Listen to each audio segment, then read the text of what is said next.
Sarah. It's so nice to be speaking to you again. And first off, I'd love to wish you just the most wonderful Happy New Year. Wish you all the best for 2018. And I hope that your writing career and any other things that you do just bring you lots of love and joy and excitement. Thank you, Kim. So, the new anthology that's just been released, Magic Spark. Have I got the name Mm-hmm. correct? Because I Yeah, actually went past all of that and just started reading the stories. yeah, it's called Enchanted Magic Spark is the first. It's in the Enchanted series. There's going to be 3 releases, Magic Spark, Magic Ember, and Magic Flame. Okay, and there are 3 stories in this first anthology. Wendy, Em, and yourself have each contributed a story. So I'd like to just chat to you a little bit about your story, and we'll get to the bad part later. Okay, later. I enjoy your writing a lot. Everything that I've read has had really believable characters, um, settings that I identify with. So the stories themselves are great. I'd like to know how you came about the names of your characters for this story. Oh man. That's an interesting question. A lot of it had to do with their kind of exotic nature. The story is about witches in Charleston. My story is called Destiny's Dark Light, and it's a 3-part story. And it takes place in Charleston, South Carolina. So you're in the American South, which is one of the most beautiful places I've ever seen. And the lead female, her name is Cyan, and she's kind of she's a unique character. She's got these, big blonde braids, and she wears leather all the time. But she's also very lonely. She doesn't have any friends. She's never had any romantic relationships. And I just wanted a kind of name that just was different and just kind of vibrant. And it's funny because her actual given name is Hypatia Burroughs, because she's named after a very famous witch. So Cyan is her middle name, but I chose that to kind of make it different, make it interesting. And Liam, the romantic lead, first of all, it's a sexy name. I just think Liam's a sexy name. I agree, yes. But also he's Irish, so I had to have something that sounded Irish. And the rest of the family, you've got Rue and Drake and Sybil, all of Cyan's family members. And I don't know, it just, again, I wanted something unique. I didn't want the normal Southern names. I wanted something a little bit different. And so I went with unique names for each of them. But something I also always do when I'm thinking of character names, I never like to use names that start with the same letter in the same story, because I don't like to confuse people. Okay. So I try to go all over the alphabet. So if I'm searching for names like of Irish heritage, but I already have a C name, I already have a D name, and I already have an R name, well, maybe I'll look at L. And that's kind of how I found Liam. So it's a very non-interesting reason why I picked some names, but I like to just keep the names different and not confuse readers with names that are similar, basically. But yeah, Cyan and Liam, they just sounds good together. They do, actually, much more so than Hypatia and Liam. Yeah, that would be a lot to write. I don't want to type that name every time I have to say her name, so that's too much typing, too much. Yes, way too much.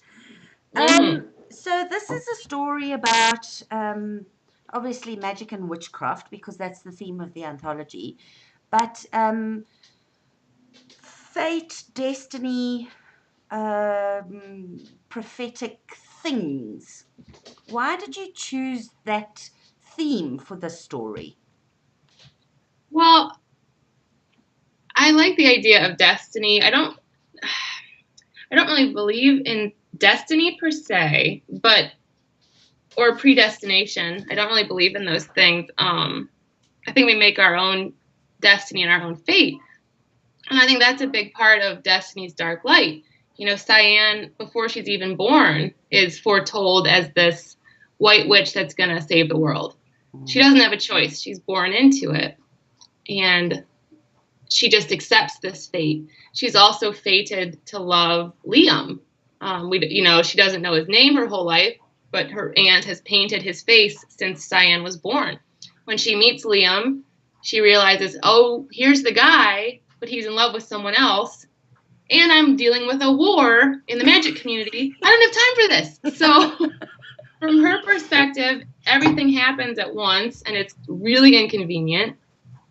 But even though she has this destined path, and she's supposed to love Liam, I think she still has a choice. I think he has a choice too, because, if he's part of her destiny, then apparently he has a destiny as well. And I think they both have to make choices that can either alter that destiny or embrace that destiny. So it was fun playing with that dichotomy of like, okay, the Book of Shadows said that this is what you're going to do, so you're going to do it. Well, what happens when you try, to not do it? I mean, do you get swallowed by like the biblical whale, or does fate let you do your own thing, and that's the conflict. Can they escape fate, or do they have to go along with it for the long haul? So it's fun. That was fun to play with. Listen, it's a great story. I enjoyed every word of it. But cliffhanger. I know. Okay, so yeah, there's a cliffhanger. But the good news is the second book comes out in February and the third book comes out in April. So if you're just a little patient, it will be here very soon. It's not like the Bite Somebody series. You're not waiting a year. So I'm hoping no one burns me at the stake over this. I'm hoping they let it go. But it was fun writing it as a cliffhanger because the responses have been kind of amusing and entertaining to me, because some people are like really calm about it, like, oh, and the next book comes out in February, and other readers have like thrown Kindles across rooms and are like, what? I can't believe That's me. Right. So I've gotten kind of both responses, and as an author, as much as I'm terrorizing my readers, it's really complimentary when people are really angry at you for like leaving them hanging because they're into the story. And so that's kind of nice to hear, as cruel and unusual as I guess it is. It's an awful punishment for you to be doling out to your loyal readers. And it's the first time I've done something like this too, because I write fan fiction on Archive of Our Own, which I love. It's a great website for fan fiction. And on that, I will write multiple chapter stories. So I can't remember how many chapters, but one of my stories had, 6 or 7 chapters. And even though I'd written most of them, I would hold off on posting them. So then people would read the first chapter and be like, when's the second chapter? Yes. Give it to me. Give me. And that community, the fan fiction community, is great because it's kind of immediate gratification. You usually get to read the whole story within about a week. But then there are other stories that I've read that you're following for a year because the author will update it once a week. It ends up being 100,000 words, and wow. You have to wait every week to get your next installment. But it's fun. It builds community and it builds a relationship with your readers. Builds that feedback. So this is kind of, I do it with fan fiction. Now I'm trying it with this series too. Oh, sorry. I'm sorry. I have a friend who writes fantasy novels, dragons and, all those kinds of things. And I actually said to her, I will only read your books when the third in the trilogy is available to me, because I cannot stand cliffhangers. You're terrible. That's not fair. Listen to you. It's awful. Okay, so February, I'm assuming you've already written that one. Everything's done. Yeah, everything's been finished. I wrote Destiny's Dark Light going on 2 years ago, maybe.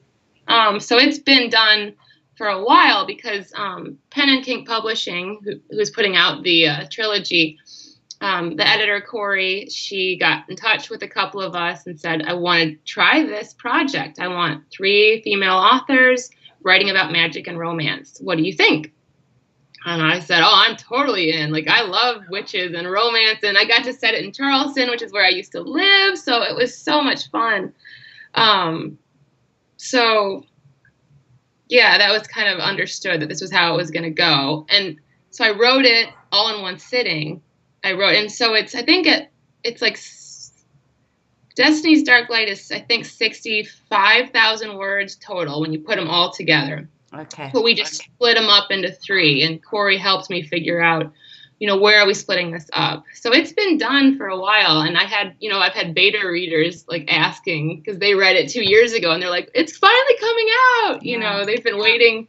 Okay, well, I just want to make sure that actually there is an end to the story. Yes, there is a definite end. Yes, and it is finished, but you have to wait.